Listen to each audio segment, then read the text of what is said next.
Assalamualaikum, salam Malaysia Madani. Berita pagi 4 Ogos 2023 bersama dengan saya Syairul Islam. Saudara, sektor ekonomi digital teras utama dalam menjayakan kerangka ekonomi madani. Menteri Komunikasi dan Digital Fahmi Fadzil yakin selain infrastruktur yang lengkap, politik yang stabil dan hala tuju yang jelas menjadi kunci menarik pelaburan berimpak tinggi. Hasrat salah satu syarikat beliau, Tesla, untuk meletakkan ibu pejabat, regional headquarters di Cyberjaya. Okay. Semua ini saya percaya tidak mampu berlaku tanpa kestabilan politik, tanpa hala tuju pertumbuhan ekonomi yang jelas dan mampan, serta kesungguhan terutama dari segi political will, untuk melaksanakan beberapa perubahan. Jelas kita lihat dari segi ekonomi. Beliau menjadi tamu bicara naratif khas di Angkasa Puri Kota Media.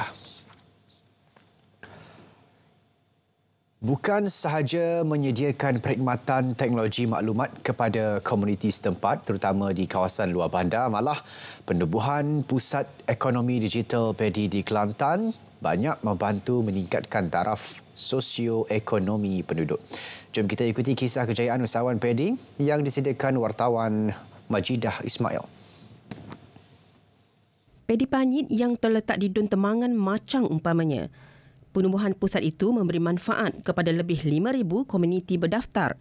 Pengurusnya Muhammad Zafirul Muhammad Nasir berkata, PEDI Panyit menyediakan bimbingan dan melahirkan usahawan mikro yang mahir menggunakan teknologi digital. Seperti sedia maklum bahawa kita di dalam dunia pendigitalan. So secara automatik kita menghasilkan ataupun melaksanakan kelas-kelas pendigitalan lah untuk membantu usahawan ataupun mengangkat usahawan ke persada yang lebih tinggilah.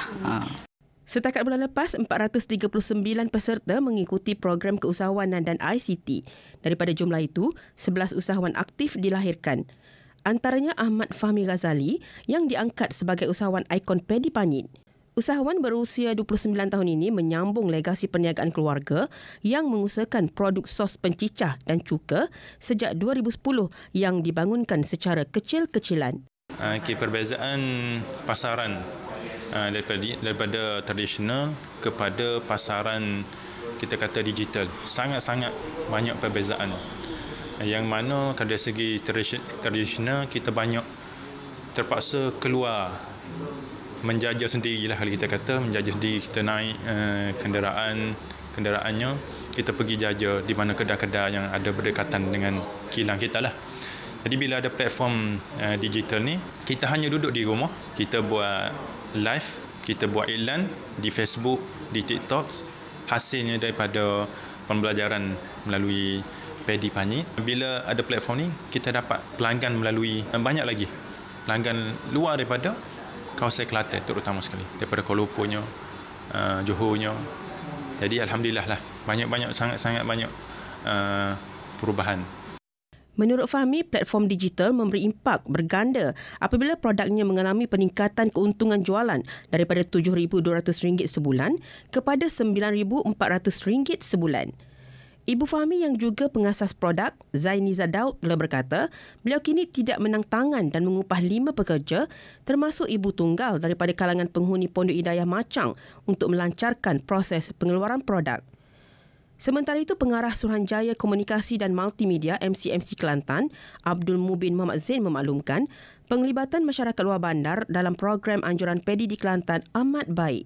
2,294 usahawan berjaya dilahirkan menerusi PEDI daripada jumlah keseluruhan 133,000 pengguna PEDI di seluruh negeri ini.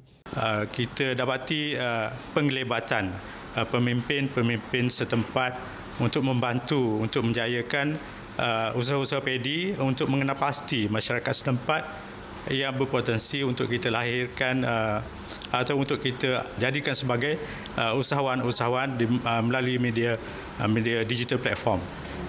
Setakat ini alhamdulillah semua panel-panel penasihat di PEDI telah berjaya ditubuhkan dan kita dah dapat banyak panggilan daripada mereka untuk dapatkan pandangan kita, nasihat kita untuk memulakan langkah-langkah seterusnya. Pada masa ini terdapat 72 buah padi di seluruh Kelantan, paling banyak di Jajahan Gomusang, Kuala Krai dan Jeli. Laporan Majidah Ismail, RTM. Projek Laluan Rel Pantai Timur ECRL memangkin sektor perindustrian di kawasan berpotensi sepanjang jajaran. Jelas Menteri Pengangkutan Anthony Loke, ia bukan sahaja dijadikan sebagai jaringan pengangkutan, malah bakal menyediakan perkhidmatan pemindahan kargo. Jadi ini adalah satu faktor yang sangat penting untuk pertumbuhan kawasan perindustrian. Kerana untuk memastikan ECRL ini berjaya, kita juga perlu pastikan ada kargo yang boleh diangkut. Jadi adalah satu menang-menang ataupun win-win situation apabila ada kawasan perindustrian di sini. Apabila kita boleh dapat membawa kawasan perindustrian untuk rakyat tempatan, ada peluang pekerjaan. Untuk ECRL pula, ada kargo yang boleh diangkut. Kerana kita perlu create the demand. Tambahnya, ia selaras dengan dasar MOT untuk mengurangkan kebergantungan kerja pemindahan kargo ke pelabuhan menggunakan jalan raya. ECRL dijangka memulakan operasi pada tahun 2027. Syarikat yang terlibat dengan projek fasiliti kesihatan diingatkan untuk memastikan kerja disiapkan mengikut jadual dan syarat yang ditetapkan. Menteri Kerja Raya Datuk Seri Alexander Talinggi berkata, ini bagi menjamin manfaatnya dapat disampaikan kepada rakyat. Terbaru penyerahan surat setuju terima SST membabitkan projek pembinaan blok baru Jabatan Kecemasan dan Trauma Hospital Kuala Kangsar, Perak. Ia melibatkan kos lebih 20 juta ringgit.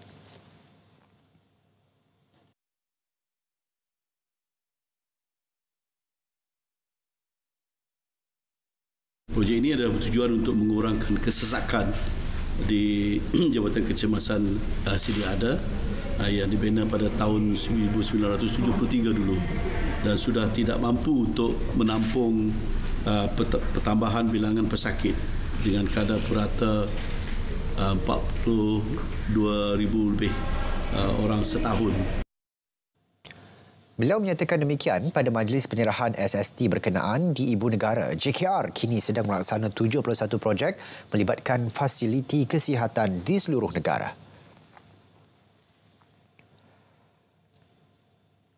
Susulan kes seorang jurugambar Kasia Diana yang menjadi mangsa hendap seorang lelaki tempatan selama 8 tahun, Kementerian Pembangunan Wanita, Keluarga dan Masyarakat KPWKM bersedia membantunya yang kini mengalami trauma akibat kejadian tersebut. Menterinya Datuk Seri Nancy Shukri memaklumkan pihaknya akan meneliti laporan terperinci, merangkumi siasatan serta kronologi kejadian.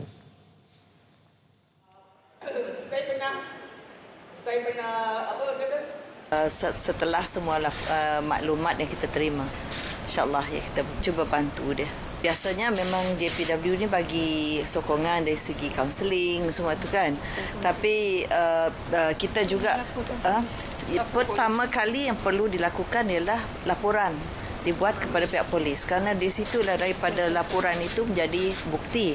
Dia mungkin ada perbezaannya juga dengan kalau Jabatan Perkhidmatan Awam, dia ada prosedur tertentu. Selain dari laporan polis itu perlu ada juga sebab akan diambil tindakan di bawah Kerajaan Perkhidmatan Awam juga. Namun apa yang penting semua keutamaan yang perlu diberi ialah laporan polis. Beliau ditemui pada sidang akhbar Majlis Jerayawara Kasih KPWKM at Advokasi Anti Gangguan Seksual di Malaysia Agro Exposition Park Serdang MIPS, Mardi Serdang.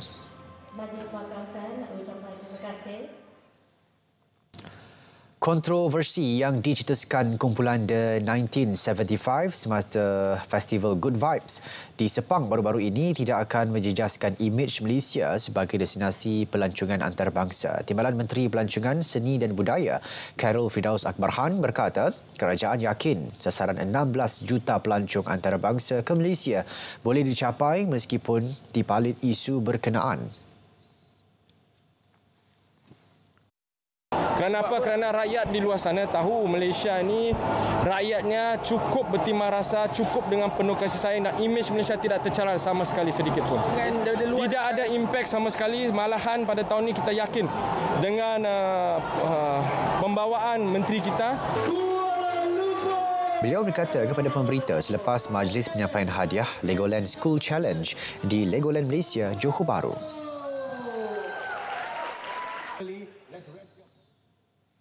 Kementerian Pembangunan Kerajaan Tempatan KPKT bersetuju membatalkan 3 projek sakit melalui langkah penstrukturan projek sakit Syarikat Perumahan Negara Berhad SPNB. Timbalan Menteri Pembangunan Kerajaan Tempatan Akmal Nasrullah Muhammad Nasir berkata, ia berikutan ketiga-tiga projek tersebut tidak berdaya maju untuk diteruskan. Sebagai contoh, dan kita nak berlaku adil juga kepada pembeli. Selagi tidak ada penyelesaian itu, saya rasa pun kalau kita cuba terus buat macam tidak baiklah. Jadi contohnya, saya bagi contohlah perumahan makmur Karak Setia di Bentong, Pahang. Yang ini projek ini sebenarnya bila dibina tu ialah kesesuaian tanah dan sebagainya. Cuma bila berlaku kejadian banjir besar baru-baru ini, dia melibatkan juga perubahan yang ketara lah. 3 projek berkenaan ialah projek Perumahan Makmur Karak Setia Bentong Pahang, Residensi Lana Seremban Negeri Sembilan dan Taman Nusa Idaman Kuala Ping Terengganu Fasa 1 dan Fasa 2. Tambahnya, SPNB telah mengadakan rundingan dengan pembeli sebelum membatalkan projek berkenaan dan hampir kesemua telah bersetuju membatalkan pembelian masing-masing. Setakat Jun, sebanyak 108 projek lewat dan 459 projek sakit, manakala 114 projek disahkan terbengkalai.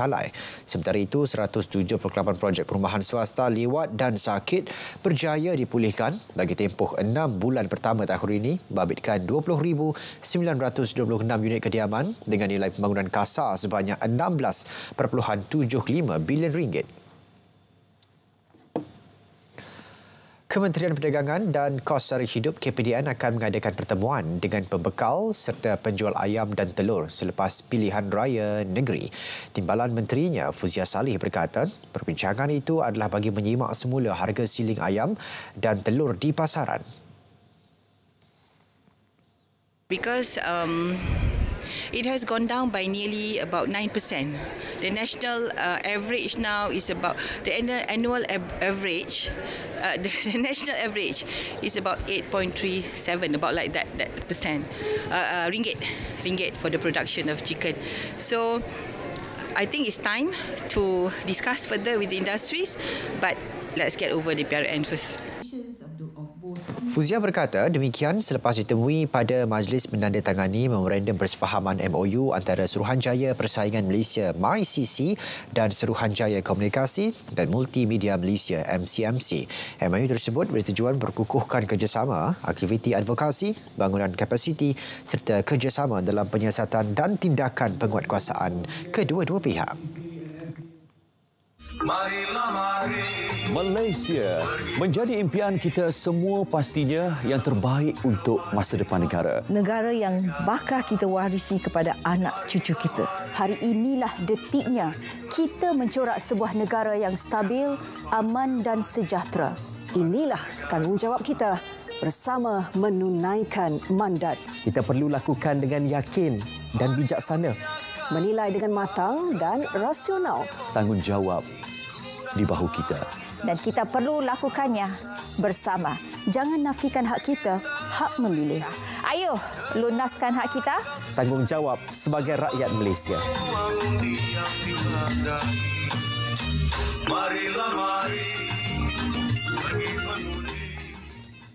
Bersua kembali. Timbalan Perdana Menteri Datuk Seri Dr. Mazahid Hamidi berpendapat adalah wajar jika calon Barisan Nasional BN yang bakal bertanding Dewan Undangan Negeri Dun Kuang, Datuk Hasnal Rizwan American, melepaskan jawatannya di Suruhanjaya Hak Asasi Manusia Malaysia Suhakam. Ujarnya meskipun tidak melanggar mana-mana peraturan, ia sesuai bagi memberi tumpuan sepenuhnya kepada pengundi dan penduduk di Dun Kuang.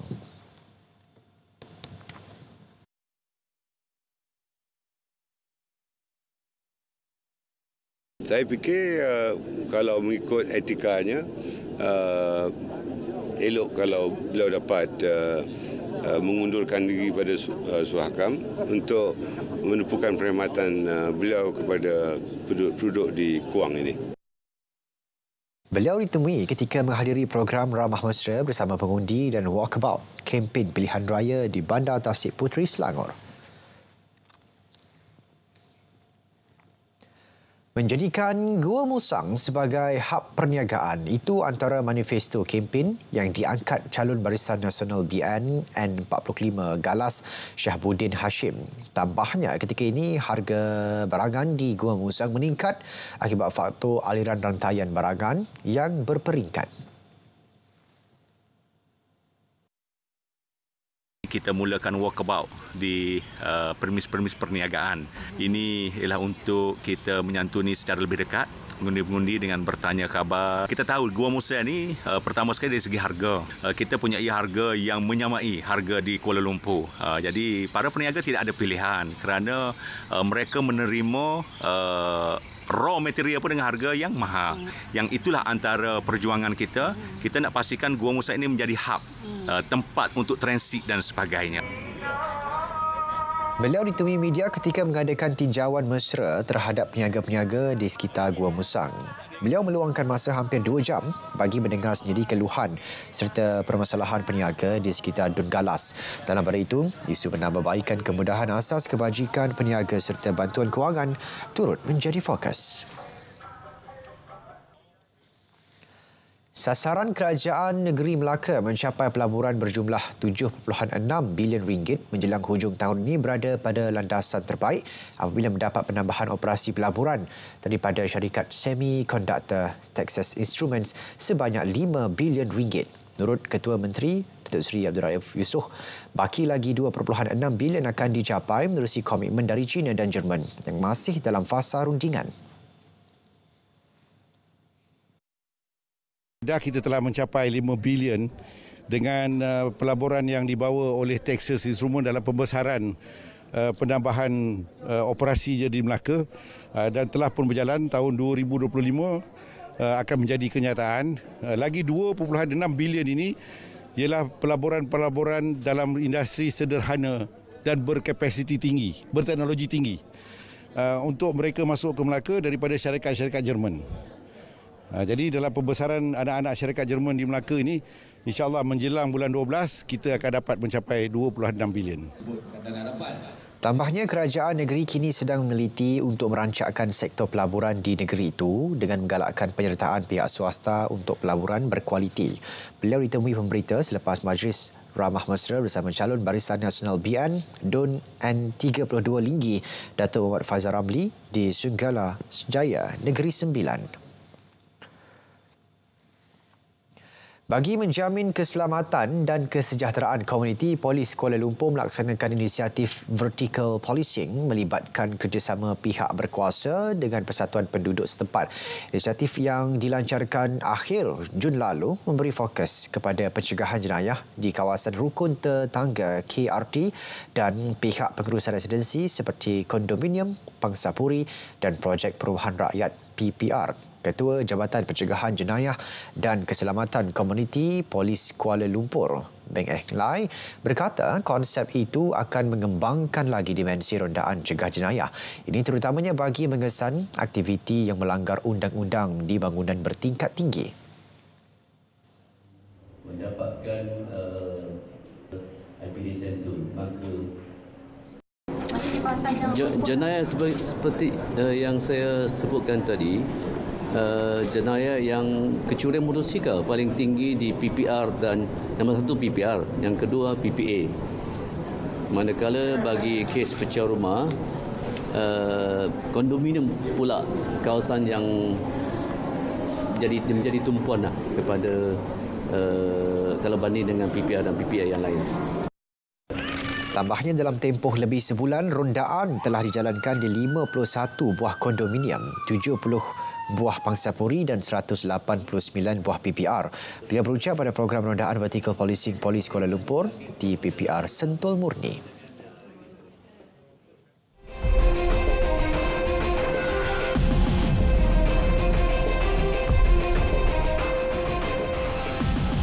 Baik, ini perkembangan luar negara. Travis King, askar Amerika Syarikat yang didakwa melarikan diri ke Korea Utara, kini berada dalam tahanan negara itu. Menurut Komandan Tentera Pertubuhan Bangsa Bersatu PBB, perkara itu disahkan sendiri oleh Pyongyang.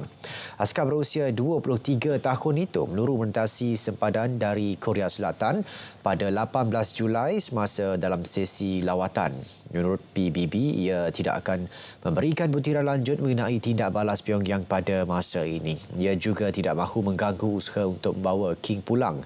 Tentera PBB yang mengawal zon demilitarisasi DMZ telah mendapatkan maklumat mengenai King dengan menggunakan talian telefon terus kepada tentera Korea Utara di kawasan keselamatan bersama. Sebelum ini, King menyeberangi sempadan. Dia pernah ditahan selama 2 bulan di Korea Selatan atas tuduhan menyerang. Selepas dibebaskan 10 Julai lalu, dia sepatutnya terbang pulang ke Amerika untuk menghadapi prosiding tata tertib tetapi berjaya meninggalkan lapangan terbang dan menyertai lawatan di DMZ.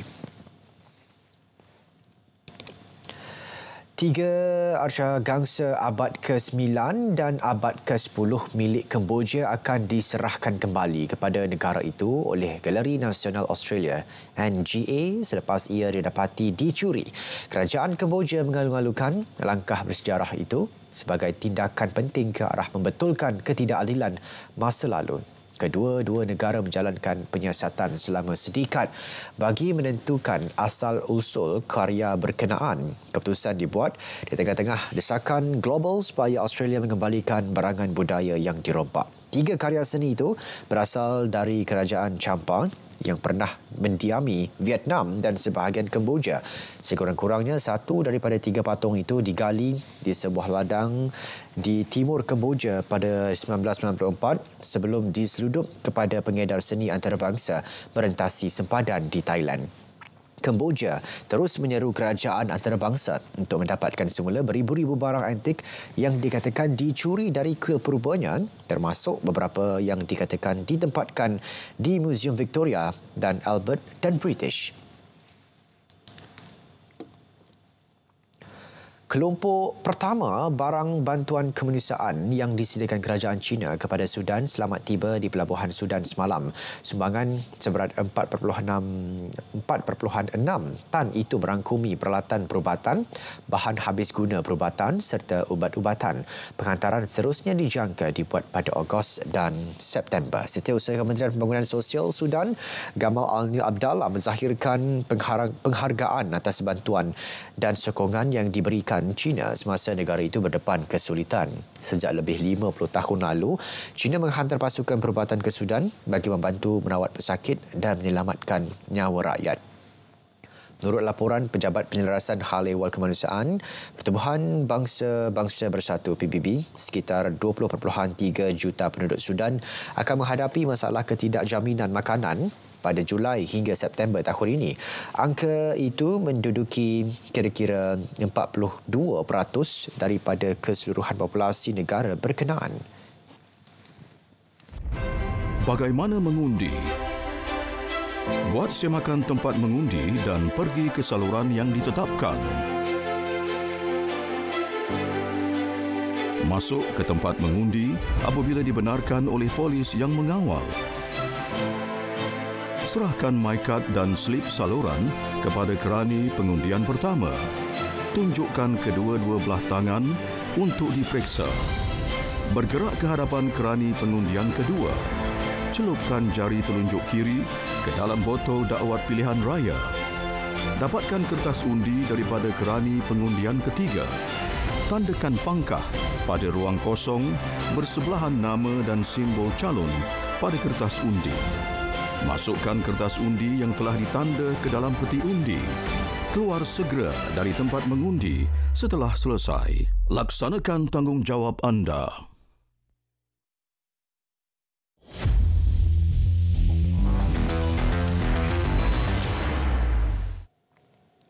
Beralih ke sukan. Perak FC manfaat kelebihan beraksi di laman sendiri selepas bangkit dari ketinggalan untuk menewaskan Kedah Darul Aman KDAFC dalam aksi Piala Malaysia malam tadi.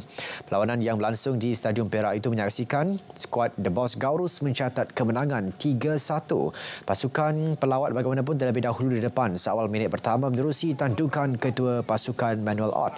Tersentak dengan jaringan itu, Perak FC memperkemas permainan namun gagal mencari gol penyamaan sehingga separuh masa pertama berakhir dengan pelawat di depan 0-1. Sebaik babak kedua bermula, skuad The Boss Gaurus tidak menunggu lama untuk menyamakan kedudukan. Kapten pasukan Luciano Goicoechea menyempurnakan sepakan penalti pada minit ke-48 selepas bola dikesan terkena tangan pertahanan KDAFC. Berselang 7 minit kemudian, Luka Milunovic menjaringkan gol kedua Perak FC selepas bijak menyudahkan bola hantaran Firdaus Sayadi.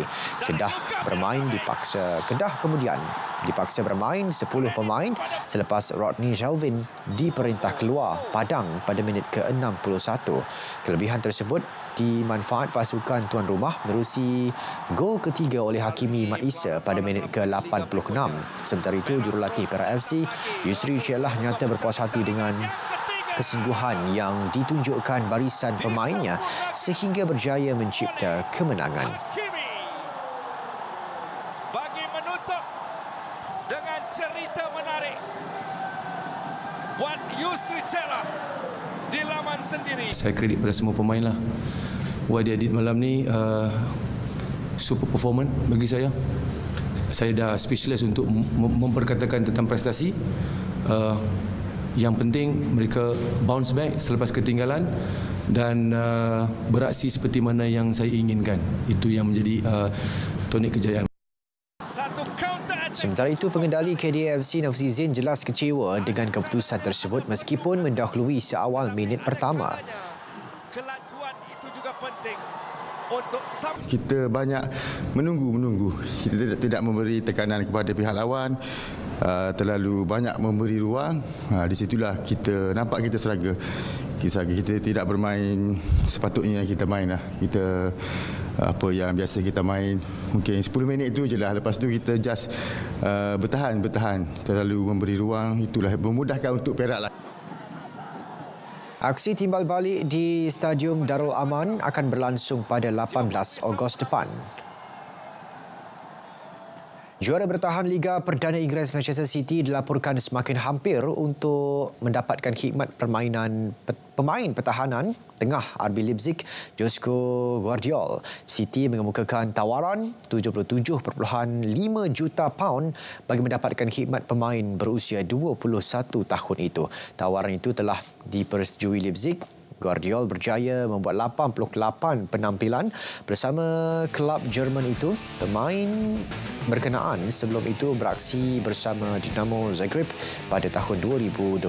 Pencapaian tertinggi Gvardiol ialah ketika membantu Croatia menamatkan kempen Piala Dunia 2022 di tempat ketiga.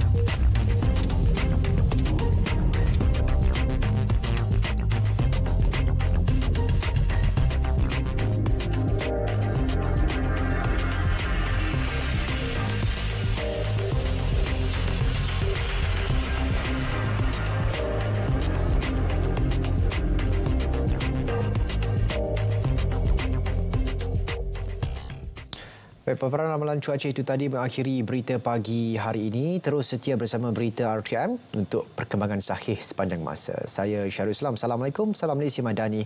Tekad perpaduan penuhi harapan.